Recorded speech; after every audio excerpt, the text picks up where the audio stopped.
Good afternoon, ladies and gentlemen. My name is Jim Keane. Last year, I received an Extreme Makeover Scholarship, and this year, I'm the grateful recipient of the Alma Partridge Educational Scholarship and the George Coyne Memorial Scholarship. Along with my fellow students, I'm here today to honor the board members and financial supporters of the NIACC Foundation and to recognize the difference you make in students' lives. My speech today is an adaptation of an essay I wrote last year entitled The 49-Year-Old Freshman. Yeah, I know, it's an awesome title. But I can't help but thinking that I wrote it a year too early because the 50-year-old sophomore is even awesomer. Before I get to that, though, there are a few other people I'd like to thank. First, I need to thank my family. Excuse me. They couldn't be here today, but I want to recognize that if not for their support, I wouldn't be here either. I know that our lives are far from perfect, but my wife Jess and our children, Althea, William, and Elliot. Boy, this is going to be a long speech. This is me being happy. Make every day of my life better than it could possibly be without them. I also want to thank the faculty and staff here at NIACC. As students come and go, you folks remain the lifeblood of this college. I especially want to acknowledge the efforts of those who have gone above and beyond in their courage in encouraging me to excel. Chad McLean, Kay Long, Senior Schroeder, Kathy Rogotsky, Casey Larson, Dorian Lechner, Cindy Iberg, and a man who will be dearly missed when he retires at the end of this year, John Schmaltz. And now to the business at hand. To the board and supporters of the NIACC Foundation, I present the 50-year-old sophomore. My name is Jim Keane. I'm a sophomore in the midst of my second year of full-time study here at NIACC. My enrollment last year marked a major turning point and the beginning of my life's fourth stage. I think it's going to be a good one.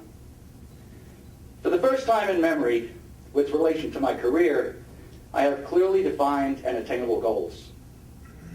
You know how some people have their entire life mapped out by the time they're 8 years old? Yeah, that wasn't me. I don't remember what I wanted to be when I was little. During that first stage of my life, I was good at school and good at sports. What else was there? It was my stage of innocence, and I lived carefree. The only goals that concerned me were soccer goals. Life was good. But then somewhere in my mid-teens, I fell off a cliff. My grades plummeted, I completely lost interest in school and came to resent the authority of my parents. I graduated in 1980, having no goals for my future, and I lived the next 16 years, day to day, completely absorbed in a transient and hedonistic existence. This was my ice stage. A desolate and aimless period in which I seemed bent on my own destruction. Unfortunately, hopes and dreams are commodities in short supply when bridges have been burnt. But I knew I could do better. I wanted to be a decent human being.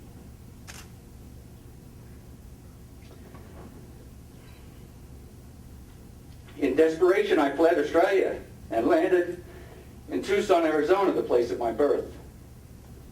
I quickly discovered, though, that without a concrete plan, I was falling into the same behavior patterns I was trying to escape.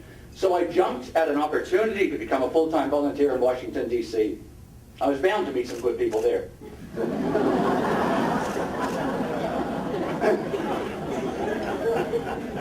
I remained in D.C., volunteering for 3 years, and experienced a major transformation. I threw in with a group of hippies and decided to do my part via nonviolent protest to encourage the government to shut down the Pentagon and study war no more. Eventually, the authorities grew weary of my shenanigans. You know, a person can do a lot of thinking inside a jail cell. In my spare time at the Alexandria Correctional Facility, I had an epiphany and my, excuse me, and my ice stage ended. Sitting in my cell, I realized that I could adapt to incarceration except for one thing.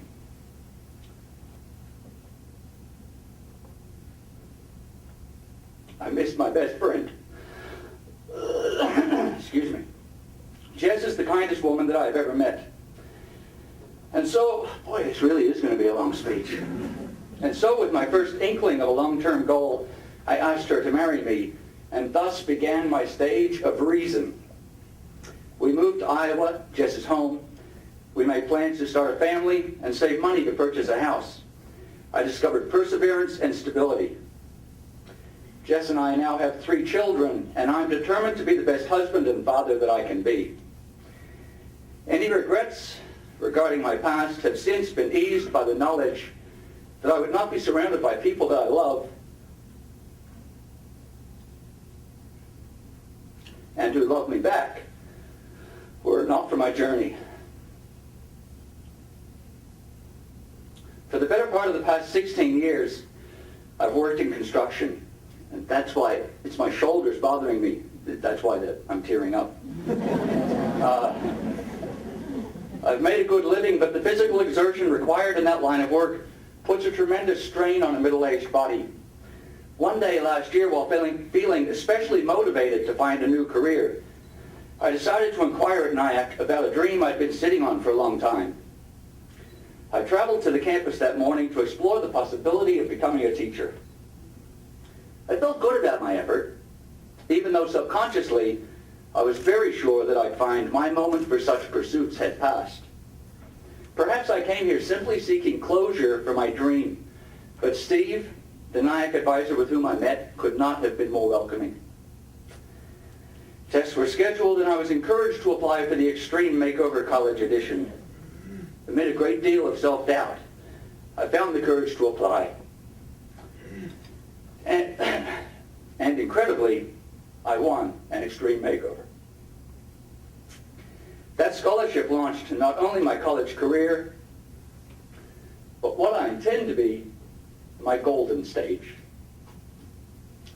Although the reality of balancing a full-time course load with the responsibilities of a family and paying bills is sometimes daunting, this is where it gets really tough. I stand here today in awe of the incredible opportunity I've been given.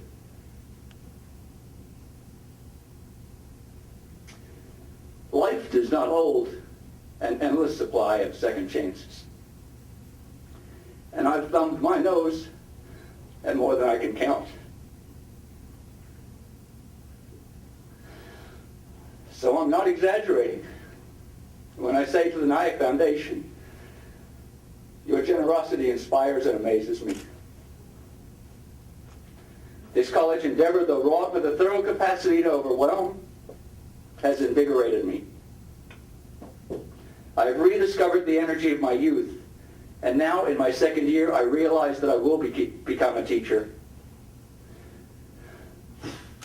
Perhaps in years to come, my children might even see my name on the plaque celebrating those who have graduated NIACC with straight A's.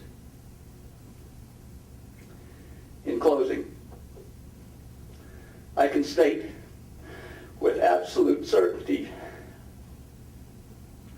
that I would not be in college if it were not for the kindness of the people in this room. The Extreme Makeover Scholarship got me over the hurdle of financial uncertainty, which would have otherwise ended my dream. You've changed my life. Thank you.